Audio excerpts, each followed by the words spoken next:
This is part 4 of a video series aimed at helping you run the Profoto B1 Studio Strobe. In part 1, the controls on the back of the B1 were addressed. In part 2, the Profoto Air remote control of the B1 was addressed. In part 3, high-speed sync was examined. In parts 1 and 2, the emphasis was on how to run the various controls from the point of view of simply making things go.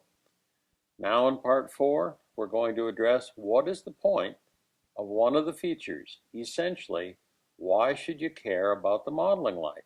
Or what can the modeling light do for your photography? I'll be showing you all the settings and details behind example photos. By the end of this video, there should be few questions about use of the modeling light. Now, if you're not already a subscriber, please help me out. Help yourself out. Please subscribe to this channel. You can click on the subscribe button in the lower right of the screen, and it will send you to the subscription process, which is super simple. Thanks. If you're new to studio strobes, you probably have been using a speed light, and you notice that most speed lights don't have a modeling light. If you try and view the light pattern on the subject's face with either a speed light or the studio strobes, just hitting the strobe light, you'll see it's very hard, or it would be hard if you had a subject in front of it, to actually see the pattern of light on the subject's face. To control the modeling light, the controls are on the back of the Profoto B1. In part 1 of this series, I explained the controls there. I'm not going to repeat it today, but I will mention that we're going to change back and forth from free mode to proportional mode. We'll start in free and then we'll go to proportional. And if you didn't catch part 1, I suggest you go back and look at it now, because it's important that you know how to run the Profoto B1. Now, the setup I have for taking stills in the course of the video is a Profoto Air remote, a Nikon D5, 105mm lens, and a nice ball head and a rigid tripod. If you don't happen to have a Nikon, don't sweat it. Nikon, Canon, Fuji, and Sony are all supported by Profoto. So if you have an Air remote and one of those 4 cameras, you're probably good to go. The subject will be back here. Back here, I have a mark on the floor so that they come to a consistent position. We have 2 Profoto B1s, left and right. Each one of them has a 1x3 softbox without any grid on it at the moment. The center box is a 1.3x2 Profoto softbox. It's tipped up basically as high as I can get it without having it be in the frame when I shoot from roughly here to here. Basically, we're going to have a little bit of clearance above the head. We can crop later if we want to, but being sure to include all the head to give us the option of cropping is a good start. A good starting position for the lights is to have the left and right lights crossing in front of the nose of the subject. That's going to give good lighting to both sides of the face. It's also, with the addition of the center light, not going to have any radical shadows. For men, the center light is eliminated because men typically don't photograph badly with a little bit more shadow. Basically, it's a good technique to look at the contribution each light makes. Right now, I have only the Profoto B1 on camera right turned on. Here is the light basically crossing in front of the subject, and then we'll move it back to about 90 degrees from that taking shots as we go so you can see what the result is.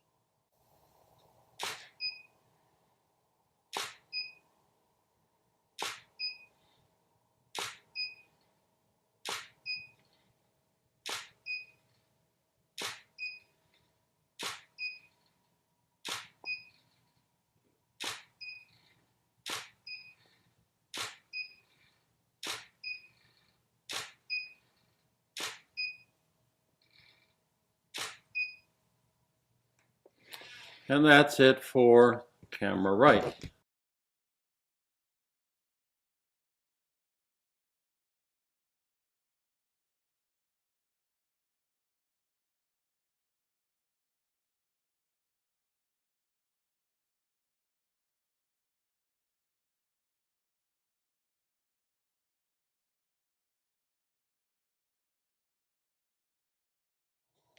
So much as you would expect, here is a similar result, only symmetrically opposite, when the Profoto B1 on camera left is moved.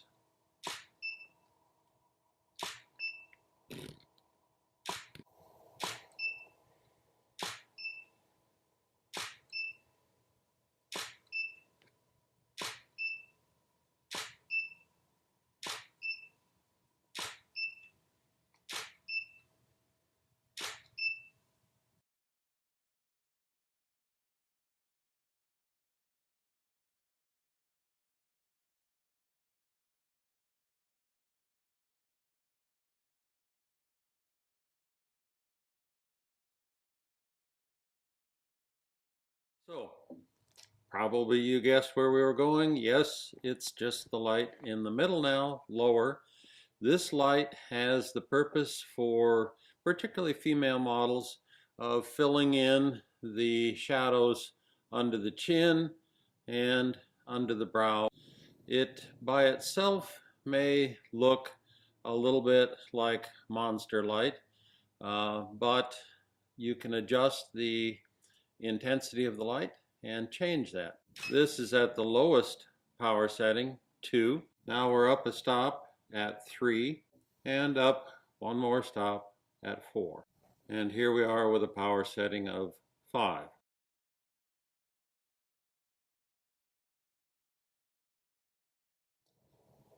Here are the 3 lights set up with the Profoto Air remote in TTL mode, and we'll take a photograph.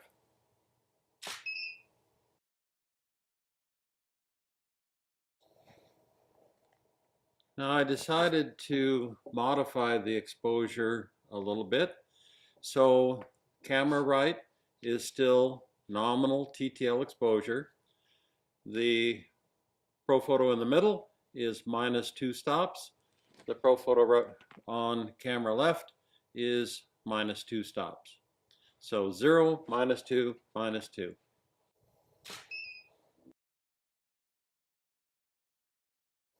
I've gone out of TTL mode. I'm now in manual mode on the Profoto Air remote.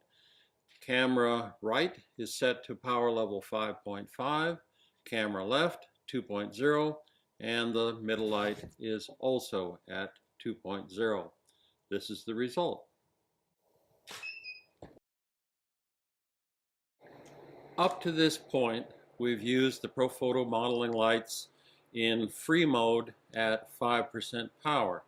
Basically, the light was equal on all 3. I have switched the Profoto B1s into proportional mode, meaning the amount of the modeling light is proportional to the power setting of that head. On camera right, we're at a power setting of 5.5, 2.0 in the middle, 2.0 on camera left. Now, hopefully you can see if I take the Profoto Air remote that I have in my hand and I bump the camera right light up one stop. Okay, let's go back down and let's go to the middle light and same thing. Let's go up a stop Let's go up another stop. Let's go up another stop. Okay, I moved the setting on C back down again to its original 2.0. The camera left Profoto B1 is at 2.0. This time, instead of going up in single stops, I'm going to go up in 1/10 stops. And here's 1, 2, 3, 4, 5, 6, 7, 8, 9, full stop. Now hopefully you could see that. It's really dark in here. It's somewhat of a tripping hazard with all the cords. Anyway, the whole idea is it's not so handy when you're doing a solo shot as I am today. No model, no subject. I'm doing both camera and subject work. But if you were behind the camera with your Profoto Air remote and your model was sitting there, particularly if you selected one light at a time, like only camera right here, you can see exactly what the contribution of that light is. And you can take it up or down and get some clear feedback on what does it look like before you press the button on the shutter. I call your attention to two ways of doing the same thing. If you're in TTL mode and you want the light intensity to be within 2 stops down of the nominal, you can use the TTL commands. If you want more than 2 stops down, then you need to go to manual control where you'll have the full range of power settings. It's just 2 options of controlling the Profoto B1. That's pretty much the story regarding the modeling light. It's a pretty useful tool for evaluating your light setup. Don't be overly concerned about the selection of light intensities in this video. They're not bad, but the important takeaway is that you're in control of those selections. What is artistically pleasing is your choice. Hopefully, this video helps your understanding of how you can make those selections. If you didn't do it already, now's a really good time to hit the subscribe to button and join this channel. Thanks for watching. JagerPhoto.com is your source for headshot and portrait photography in Eastern Washington. If you can't come to us, we can come to you. iMark Productions does wildlife and landscape photography, but we also do custom vehicle shoots. If you have a car, motorcycle, or airplane that you want a custom photograph of, give us a contact through iMarkProductions.com.